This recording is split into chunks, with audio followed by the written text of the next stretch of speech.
So to begin, let's remind ourselves of what Flat Earth priests would have you believe.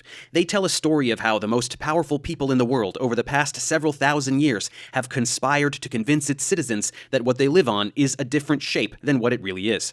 Beginning as a simple lie, it slowly ballooned in scope, culminating in the 21st century landscape we are now familiar with, where every single celestial phenomenon, every field of science, and every aspect of technology must revolve around this spectacular lie. Trillions of dollars are spent every year on fake space missions and paying off an unthinkable number of people, an army of shills, all to keep the deception going. Clearly, this is nothing short of the deepest and most well-orchestrated plot humanity has ever conjured. It represents a level of cost, coordination, and airtight secrecy that seems utterly impossible. But then again, the stakes are high. What is the payoff for all this effort? What do these ultra-elites gain by filling the sheeple's heads with images of globes in outer space? The answer is nothing.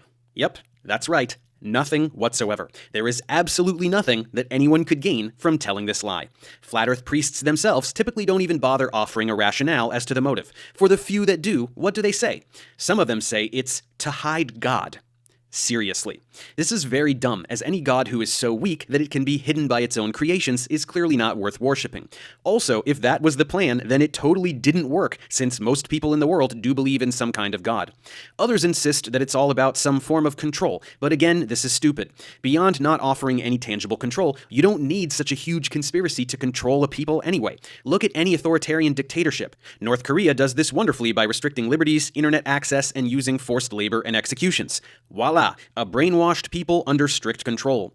As for most of the rest of us, we do pretty much whatever we want. We have to have jobs, and we get into credit card debt, and banks have too much power, yada yada yada, but the shape of the Earth has nothing to do with it, and lying about the shape of the Earth would give no one any advantage or any measure of control whatsoever. There is no wealth to be lost if people were to find out the Earth is flat, nor is there any power to be gained by the masses through such a revelation. Speaking strictly socially, nothing would change. So the idea that people are spending trillions of dollars per year to push such a lie is idiotic. Nobody spends that kind of money for literally no reason.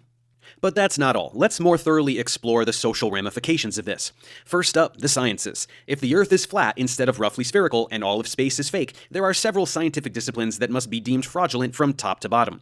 First, geology. All geologists know the Earth is a sphere, so they must all be liars. Then physics. Physicists know that gravity exists, which it couldn't on a flat Earth, so they're all shills too. Astronomy? You'd better believe it. All of space is fake, so anyone who studies space is a liar. Everyone who talks about other planets, spacecraft, volcanoes, earthquakes, Earth's atmosphere, Earth's core, or anything even tangentially related to any of these topics must be in on it. This means two things, both of which are equally absurd. First, millions of scientists all over the world, in dozens of different countries, whether working under their government, universities, or the private sector, are all somehow unified under one hidden entity, and not a single one of them is spilling the beans. With Flat Earth, there are no Edward Snowdens. There are no Serpicos. Not a single one has come forward to offer a shred of insight as to how this Orwellian scheme is propagated. Even the President of the United States, with all the power at his disposal, can't receive fellatio and keep it a secret. But a scam about the shape of the planet we all walk upon, with millions of people in on it? No problem. Second, since literally anyone can become a scientist, there has to be a specific point in the academic process where all the new shills are inducted. So when is that exactly? Is it second year of graduate school, where they take all the 23-year-old kids to the Eyes Wide Shut sex mansion party? Or is that only after you have a PhD? What about all the undergrads who are learning the lies and can see that something isn't adding up, but haven't been brought to the sex party yet? Shouldn't any of them be asking questions? Exactly where is the line between shill and innocent? And wouldn't any of those students fast approaching that line be making YouTube videos about it? They'd be rich and famous after all. Moving on, it's not all about academia either. Let's go to the federal level. As much as Flat Earth priests pretend that NASA is the only game in town when it comes to space exploration, NASA isn't even the only space agency. There are about a dozen others around the world. Then there is the private sector. Obviously there is SpaceX and other such companies, but why stop with rockets? All pilots, or navigators of any kind, use a spherical Earth to get around. Anyone who works in communications technology, aerospace engineering, architecture, cartography, meteorology, or even politics, just what percentage of people on Earth are in on the conspiracy? When you consider all the aspects of our society that rely on a spherical Earth and a self-consistent set of physical laws, it almost seems as though the number of people that would be in on the scam outnumber the ones that constitute the mark. And all of these corporations, which are beholden to shareholders, are they really throwing money down the toilet, paying salaries to people who don't actually do anything, and building technology that serves no purpose? That's not how money works. And finally, let's get to the Flat Earth priests themselves, those maverick renegades, those Neos in the Matrix. This conspiracy has been going on for millennia, but it ends now. This secret society of Freemasons has had every single world leader in their pocket since the dawn of civilization, but they are no match for a few high school dropouts with YouTube channels. Whatever are they going to do? What could they possibly do except immediately murder every single person who ever posts a Flat Earth video in 10 seconds with a laser beam? Honestly, given the magnitude of the conspiracy as it is peddled, and the titanic power ascribed to its progenitors, the fact that Flat Earth channels even exist at all is proof that the Earth isn't flat. Why would these people spend thousands of years and quadrillions of dollars to construct the ultimate deception and then risk losing it all by letting some bozos talk into their webcams, building hundreds of enormous rockets and making them somehow disappear, fabricating tens of thousands of new images per day, and yet they can't pay a hitman a couple grand to go take out some slack-jawed basement dwellers? This really is the bottom line. If you're uneducated, you can ignore all the science. If you're lazy, you can ignore all the observations of the sky. If you're stubborn, you can ignore all the photographs of the Earth from space, which objectively are not CGI. Even if you ignore all of that, the story just doesn't work. America and the USSR were not cooperating during the Cold War. Conspiracies do not get passed down over 100 generations. There is no Darth Sidious controlling the empire from a secret base. It makes no sense.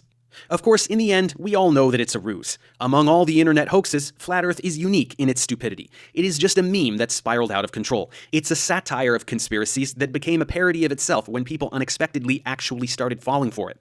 That's when the latest wave of flathead con men came into fashion.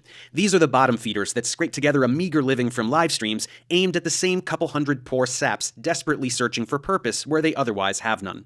They are big fish in the smallest and most pathetic pond imaginable. This is why Flat Earth is the most stunning example of the psychology of conspiracy in existence. It exemplifies the abandonment of logic that some people are willing to enact in order to reject the reality of their own inadequacies and cling to a fantasy in which they are super special, part of the chosen handful of John Connors who know the truth. The simplest of minds are unable to accept a reality that does not recognize their brilliance, so any narrative that upholds their supreme status will be blindly accepted, even if it requires that basic logic and the laws of physics be rewritten. As long as it is anti-establishment, as long as it rages against the non-existent machine, as long as it requires no actual knowledge or thinking, being ordained into this alternate reality is the defense mechanism of choice for the delusional narcissist with no skill set to match. And it is this most obvious of realizations that leads me to part ways with the Flat Earth phenomenon. It was fun for a moment, but as far as I can tell, it's over.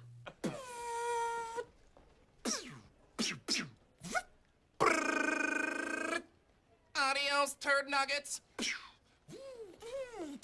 The Flat Earth priests haven't even acknowledged my last few debunks, as they were just too airtight to bother addressing. The patronage of Flurf channels is on the decline. Even the trolls with their sock accounts have lightened their activity. Whatever bizarre social experiment this incarnation of Flat Earth was, it's done. But what isn't done is the psychology of the delusional narcissist I just described. This is something I'm not at all done with. In fact, I've only just begun.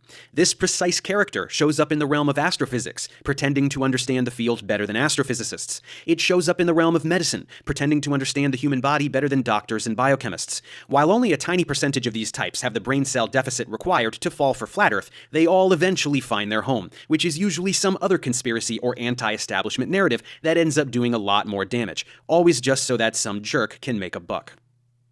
So while this seems to be the end of the road for me with Flat Earth, as there truly is just nothing left to say, perpetrators of hoaxes in all other realms, prepare yourself. I'm coming.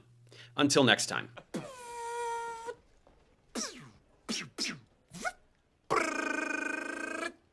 Adios, turd nuggets.